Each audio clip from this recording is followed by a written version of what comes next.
Tekken 8 tips and core mechanics for beginners all the way through intermediate. First things first, use the practice mode. From your practice mode, you have punishment training, which is great because that means they'll throw attacks at you and it'll give you commands that you can use to be able to come back and hit them with a counter hit. It's a great way to practice blocking and coming back and duking it out with them. Combo challenges, pretty obvious what that is. You're going to go down a list of your combos and you have to complete that combo to be able to move on to the next one. It's similar to the sample combos, but it's not exactly the same since you don't have to complete each combo. You can skip ahead to whichever combo you want to do. So if you're having problems doing a specific one, skip it. And then your move list. You can go through and click on that and pick a move. You want to do that move there, you can bring it up on the screen. Now you've got that up on the screen and you can practice that move. If you're unsure on how to do the move or what the timing should be, you can go in and you can watch this.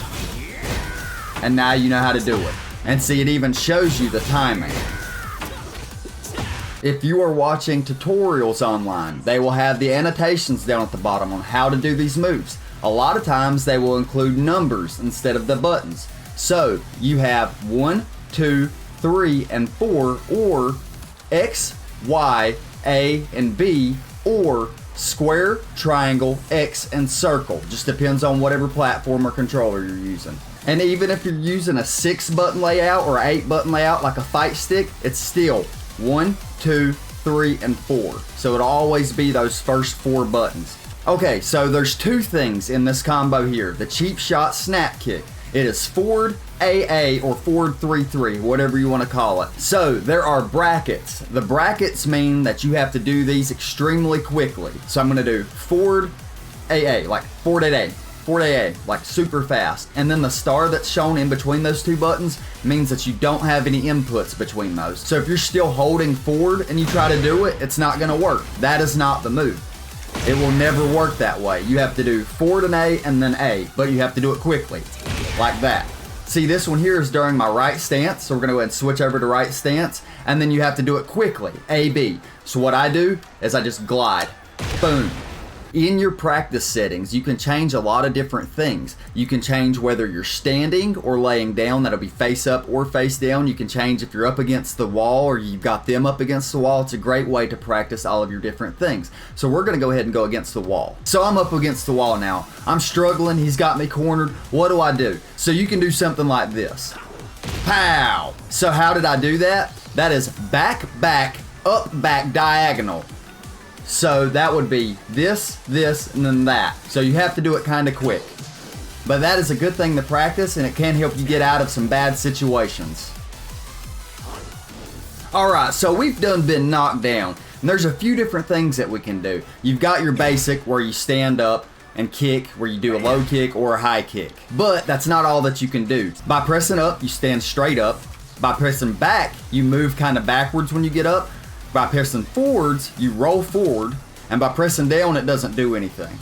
But if you press down and you press a punch button, you will roll. And if you don't let off of the button, then you'll stay down. But if you press down and punch and you let off of the inputs, you'll stand up. But if you want to roll away from the camera, you just press punch. You don't press any of the buttons. What if I want to roll up and then stay down? So you press the punch button first and then hold down. And then you'll stay onto the ground whenever you get to the position where he stopped. And then once you've gotten to these spots where you roll to the side, you can still do the other mechanics that you would like to do. Like, oh, I need to back up and get away from him. There we go.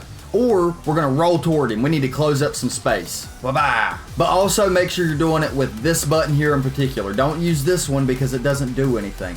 This is the one that you want to use. You want to make sure that you are doing the 1 button or square or X if you're on Xbox. So now we are in punishment mode. Why are we in this? See, I could show you boom, boom, and then I do my kicks there and we're practicing that. And it's a great thing to go ahead and practice, but that's not what I want to show you. So you get hit and you get knocked to the ground. What are you gonna do? Because he just hit you and you got knocked to the ground. And now you're in trouble as well. It's similar to what the other one was, but this time you're gonna do it as you hit the ground. So he hits me, I'm gonna go forward. Boom, I hop back to my feet. We're gonna do backward. We're gonna step back. We're gonna go up. We stand straight up. And now the next thing is, we're gonna get hit, and we're gonna press the punch button. Boom. We're going to press a kick button. Boom. It doesn't matter which punch or kick button that you use on this one. They will both work. But if you want to roll towards the camera, you use kick. If you want to roll away from the camera, you use punch. Just like that. And that will really help you to get out of some bad situations. Alright, somebody keeps low kicking you. So there's two different things you can do. You can either duck and block, or if you do down and forward, you will sweep their feet out from underneath of them, just like this. Boom. And then you can go ahead and move into a combo. And then pop, pop, pop, pop. If you're facing a character like King or whoever, and they're grabbing you a lot or throwing you a lot, the way that you get out of it is always 1, 2, or both of these buttons. And if you're confused, if you're not real sure which one you need to use, you can come to their move list and you can look at it. So like this one here, I can use 1 or 2 to escape, but not both of them together. If you press both, it won't work. But see, this move here, you can only use 1. This one here, you can only use 2. And every character has a good balance of each one of these. There are some attacks like this one that you cannot escape. Once they get you with it, you just got to take the damage.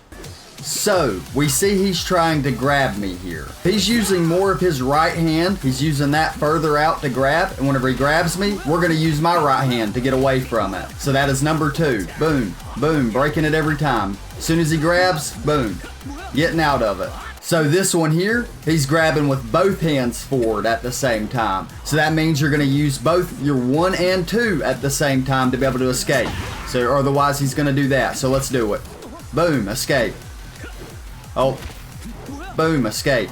So whenever he grabs me, I press both buttons, both punch buttons, and I'm escaping from those grabs. So now he's grabbing with his left hand forward. And what I'm going to use my left hand, which is 1. I'm going to press that button to escape this throw. Oh, escape, escape, escape. So that is what you do. So whenever they do a throw and it's their right hand that comes forward more, you're going to use your right hand to counter it. If their left hand comes forward more, you're going to use your left hand to counter it. If they grab both at the same time, you're going to do both of your punch buttons at the same time. And that's how you escape. But if there's a character that you're struggling with getting out of their grabs, come here and just look. Look at their throws. You can see how to escape every single one of them except for the ones you can't escape. It's a great tactic and a great way to learn. Also, you need to be using your replays. This is another cool thing. It'll show me what I need to do, and you can train it. So she's gonna do this move. Watch. Pop, and I can practice doing my punishment counter to her. And you can do other ones. You can do that, or you can do your punches or whatever, but that is what the recommended is, what it's showing on the screen. So that one right there, I just need to time it better. Boom. Okay, so round 2 of this one is where it really begins. And this is where you're going to see where I needed to use some rolls. Some way to be able to get out of this damage that she does. Here we go. Should have rolled to the side. Do something. Do something. Absolutely destroyed me. But... and she does it again for this round. Now I did manage to bring it back and I beat her for both matches. But I needed to do better. I needed to do something to escape out of that. But no, I was just getting straight up, or I was getting up and throwing a kick. Not the best thing to do. But those have been my